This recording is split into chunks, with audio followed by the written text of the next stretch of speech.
जय हिंद बच्चों।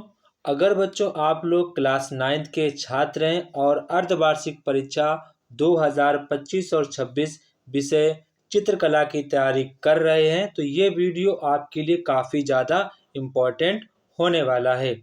बच्चों आज हम लेटेस्ट पैटर्न पर आधारित ड्राइंग का एक नया क्वेश्चन पेपर लाए हैं जो कि आपके हाफ ईयरली एग्जाम में पूछा जाएगा।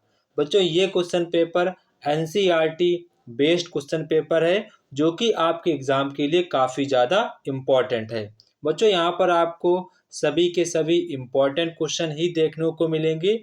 अगर बच्चों आप लोगों ने ये सभी क्वेश्चंस की अच्छे प्रकार से प्रैक्टिस कर ली तो मैं दावे के साथ कह सकता हूँ कि आप सभी लोगों के 65 प्लस मार्क्स 100% आएंगे। तो बच्चों आज हम लोग इस क्वेश्चन पेपर को पूरा करेंगे सॉल्व और देखते हैं इस क्वेश्चन पेपर में आपके कौन कौन से इंपॉर्टेंट क्वेश्चन रखे गए हैं। तो बच्चों सबसे पहले आपके एग्जाम में खंड का होगा जहां पर आपसे बहुविकल्पीय प्रश्न पूछे जाएंगे और आपको इन क्वेश्चंस के जो आंसर हैं अपनी OMR शीट पर भरने होते हैं। बच्चों आप लोग एक बात याद रखेंगे, जब भी आप अपनी OMR शीट पर अपने आंसर्स को फिल करें तो एक बात हमेशा ध्यान रखें, अपनी OMR शीट को साफ सुथरी बनाए रखें क्योंकि आपकी जो OMR शीट है मशीन के थ्रू चेक की जाती है। तो ये बात आप याद रखेंगे। इसके बाद बच्चों यहाँ पर आपका पहला क्वेश्चन है, किसी पंचभुज में कितने विकर्ण होते हैं। तो बच्चों पंचभुज में कितने विकर्ण होते हैं वो यहाँ पर आपको बताना होगा। बच्चों सबसे पहले यहाँ पर पंचभुज में कितने विकर्ण होते हैं, आप सभी लोगों को पता होता है पंचभुज में 5 विकर्ण होते हैं। कितने होते हैं? 5 विकर्ण होते हैं। बच्चों उसका जो फार्मूला होता है विकर्ण निकालने का वो होता है एन कोष्टक में n-3/2। यन यहाँ पर आपकी भुजाओं की संख्या होती है। यन क्या होती है? भुजाओं की संख्या होती है। तो यन की वैल्यू आपकी पंचभुज के लिए कितनी हो जाएगी? 5 हो जाएगी।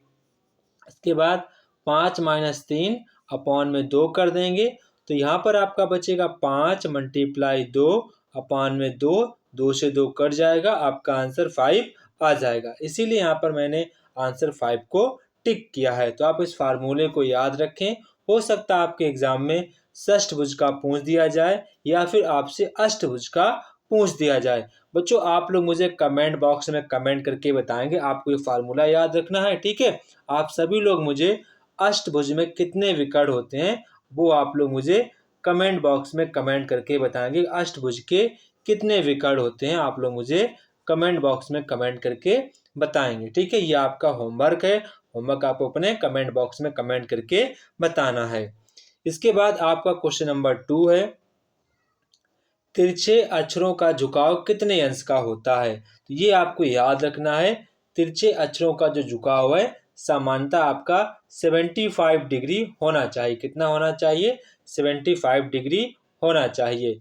इसके बाद यहाँ पर आपसे कह रहे हैं कि वर्ग का प्रत्येक कोण कितने अंश का होता है। तो जो वर्ग का प्रत्येक कोण 90 डिग्री का होता है। कितने का होता है? 90 डिग्री का होता है। इसके विकर्ण आपस में बराबर होते हैं, सभी भुजाएं भी बराबर होती हैं। इसके बाद आपका क्वेश्चन नंबर नेक्स्ट है, रेखा किसे कहते हैं। तो रेखा किसे कहते हैं? 3 बिंदुओं के बीच की दूरी या 2 बिंदुओं के बीच दूरी या सीधी रेखा या इनमें से कोई नहीं। तो अगर आप यहाँ पर 2 बिंदुओं के बीच की दूरी, ये हमारा सबसे अप्रोप्रिएट ऑप्शन माना जाएगा। अब कई बच्चे कहेंगे सर सीधी रेखा, तो सीधी रेखा भी इसका आंसर हो सकता है, पर सबसे ज़्यादा अगर हम सुटेबल आंसर की बात करते हैं तो वो हमारा 2 बिंदुओं के बीच की दूरी ही हमारा सही आंसर माना जाएगा, ठीक है। अगर आप यहाँ पर सीधी रेखा पर भी टिक कर देते हैं तो ये भी आपका सही ही माना जाएगा, ठीक है। मैं यहाँ पर दोनों ऑप्शंस को सही मानता हूँ, आपके दोनों आंसर ये बिल्कुल सही है। आप किसी भी ऑप्शन पर टिक लगाएंगे तो दोनों आपके आंसर सही माने जाएंगे, ठीक है। इसके बाद आपका क्वेश्चन नंबर 5 है, 1 मीटर में कितने सेंटीमीटर होते हैं। तो 1 मीटर बच्चों आपके 100 सेंटीमीटर होते हैं। कितने होते हैं? 100 सेंटीमीटर होते हैं, ठीक है। इसे भी आप याद रखेंगे। इसके बाद बच्चों यहाँ पर आपका क्वेश्चन नंबर 6 है, वो काफ़ी ज़्यादा इम्पोर्टेंट है। पहले हम लोग इस क्वेश्चन को समझ लेते हैं। जैसे कि आपका ये व्रत है और व्रत में आपका यहाँ पर जैसे कि व्रत के अंदर एक आपका यहाँ पर एक कोण बना है, ठीक है। जैसे कि यहाँ पर आपका ये कोण बना है आपका, ये बना है 120, कितना बना है 120 बना है। तो यहाँ कह रहे हैं दूसरा कोण क्या होगा, क्या कह रहे हैं दूसरा कोण क्या होगा।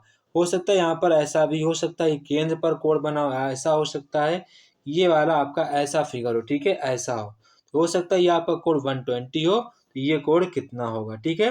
तो वो आपको यहाँ पर बातें याद रखनी है। वैसे तो आपका डायग्राम यही होगा, ठीक है। यदि एक वृत्त के एक कोण 120 है तो दूसरा कोण कितना होगा, ठीक है। तो वो आपका हो जाएगा 60 डिग्री। ये इसका हमेशा हाफ होता है, क्या होता है हाफ होता है। तो यहाँ पर आपका ऑप्शन नंबर 60 वाला सही आंसर हो जाएगा, ठीक है। 60 वाला आपका आंसर सही हो जाएगा, ठीक है। वो यहाँ पर आपको बात याद रखना है। अगर बच्चों आप लोग, इसका मतलब है अगर आप लोग यहाँ पर बात करते हैं कि अगर यहाँ पर पूरक कोण की बात कही गई होती तो उसका आंसर फिर दूसरा हो जाता है। अगर पूरक कोण की यहाँ पर बात करी गई होती तो यहाँ पर आपसे लिखा गया होता, ठीक है। तो आप इसका आंसर 60 ही करेक्ट मानेंगे, ठीक है। वृत्त का आकार कैसा होता है, वृत्त का आकार आपका गोल होता है। वर्ग के आंतरिक कोणों का योग कितना होता है, जैसे कि आपका ये वर्ग है तो ये 90, ये 90, ये 90, ये 90, इनका सबका सम कितना होगा 360 होगा, कितना होगा 360 होगा। इसके बाद यहाँ पर आपसे कह रहे हैं कि 180 अंश के कोण को क्या कहते हैं।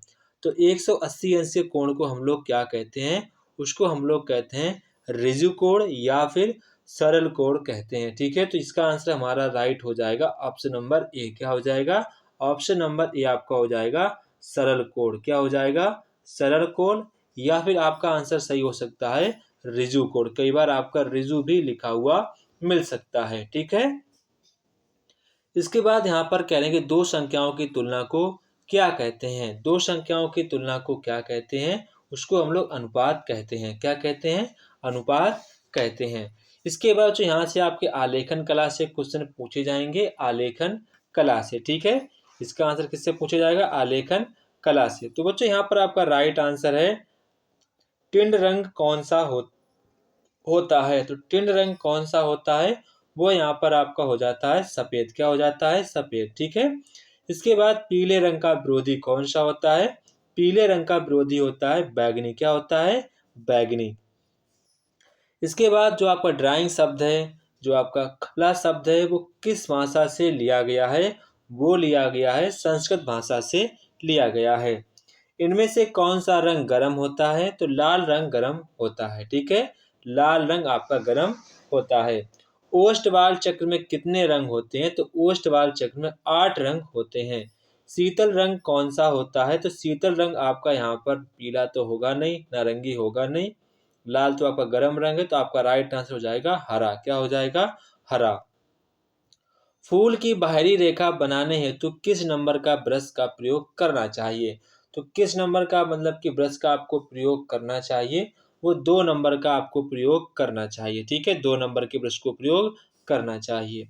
भारत का राष्ट्रीय ध्वज है, तो भारत का राष्ट्रीय ध्वज कौन सा है, या एक वर्णीय है, या एक वर्षीय, या बहुवर्षीय, इनमें से कोई नहीं। इसका आंसर आपका हो जाएगा इनमें से कोई नहीं, क्या हो जाएगा इनमें से कोई नहीं, ठीक है।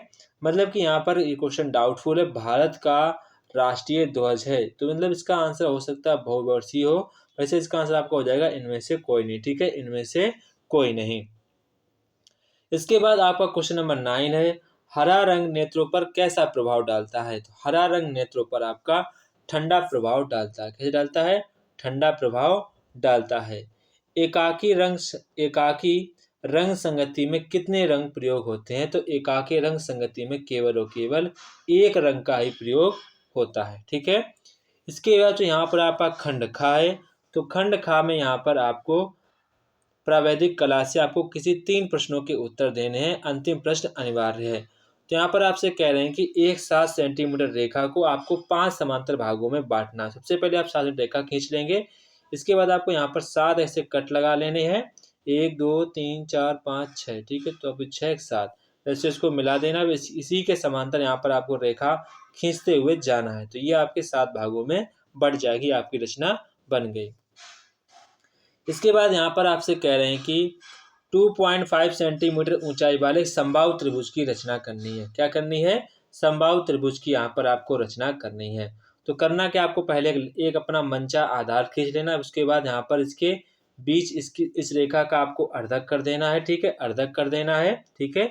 यहाँ पर आपको इसका अर्धक कर देना है, ठीक है, अर्धक कर देना। फिर आपको इतनी ऊंचाई का आपको चाप लगा देना है, ठीक है, इतनी ही ऊंचाई का आपको चाप लगा देना है, ठीक है। फिर आपको करना क्या है, इसको आपको मिला देना, आपका यहाँ पर समबाहु त्रिभुज बन जाएगा, ठीक है। इसके बाद यहाँ पर आपसे कह रहे हैं कि विकर्ण 5 सेंटीमीटर हो, एक वर्ग बनाना है, ठीक है, जिसका विकर्ण 5 सेंटीमीटर हो आपको वर्ग बनाना है।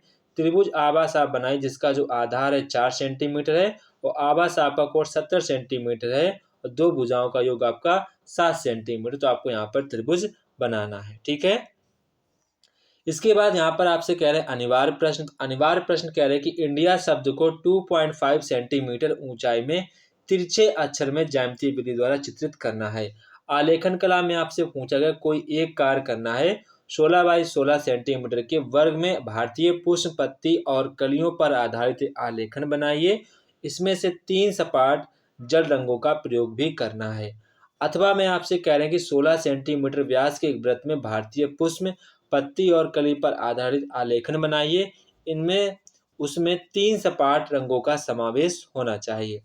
इसके बाद यहाँ पर आपसे खंडगा कह रहे हैं। खंडगा यहाँ पर मानव आकृति चित्रण है जो कि आपका अनिवार्य है। यहाँ पर कह रहे हैं चित्र कम से कम 15 सेंटीमीटर ऊंचा हो और पेंसिल द्वारा बनाया जाए। ये आपका 15 नंबर का क्वेश्चन है, ठीक है। यहाँ पर आपसे क्वेश्चन पूछ रहे हैं निम्न में से किसी एक विषय पर आपको चित्र बनाना है। फल की टोकरी ले जाते हुए स्त्री, फसल काटता हुआ किसान। किसी आपको एक पर ही यहाँ पर आपको डायग्राम बनाना है जिसकी जो आपकी ऊंचाई है 15 सेंटीमीटर तक होनी चाहिए, इससे ज़्यादा नहीं होनी चाहिए। या फिर आप बना सकते हैं स्कूल जाता हुआ बालक, आप ये भी बना सकते हैं। तो ये था बच्चों हमारे क्लास 9 का एक इम्पॉर्टेंट क्वेश्चन पेपर ड्राइंग का, जो कि आपके एग्जाम के लिए काफ़ी ज़्यादा इम्पॉर्टेंट है। आप सभी लोग इस क्वेश्चन पेपर का अच्छे प्रकार से रिवीजन करेंगे। अगर आप लोगों ने इस क्वेश्चन पेपर का अच्छे प्रकार से रिवीजन कर लिया तो यकीन मानो आप लोगों के एग्जाम में 65 प्लस स्कोर 100% आएगा। तो जय हिंद बच्चों। अगर आप कमेंट बॉक्स में कमेंट करके बताएंगे कि आपको नेक्स्ट किस सब्जेक्ट का पेपर चाहिए। तो जय हिंद बच्चों, फिर मिलते हैं अपने नेक्स्ट वीडियो पर। तब तक कि आप सभी बच्चों को जय हिंद।